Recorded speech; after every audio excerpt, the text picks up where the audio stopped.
അവരിപ്പോ തെങ്ങുതോപ്പിലല്ല സർ താമസിക്കുന്നത്. അതെന്തു പറ്റി? പറ. അത് പത്മ മാഡം അവരോട് അവിടെ താമസിക്കണ്ടെന്ന് പറഞ്ഞു.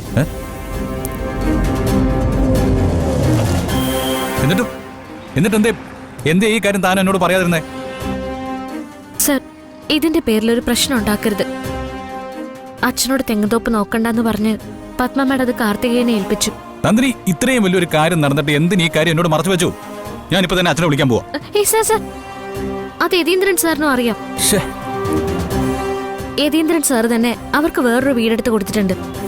അവരിപ്പോ അവിടെയാ താമസിക്കുന്നത്. എവിടെയായാലും എന്താ സർ, അവര് സന്തോഷത്തോടെ ജീവിച്ചാ പോരെ? അത് പോരെ? മനസ്സിനൊരു സന്തോഷം കിട്ടിയതായിരുന്നു, അതുകൊണ്ടേ കളഞ്ഞു. പത്മ മാഡത്തിന്റെ പരിഷ്കാരം ഞാൻ സമയത്ത് അറിഞ്ഞിരുന്നെങ്കിലേ ശരിയാക്കി കൊടുത്തേ.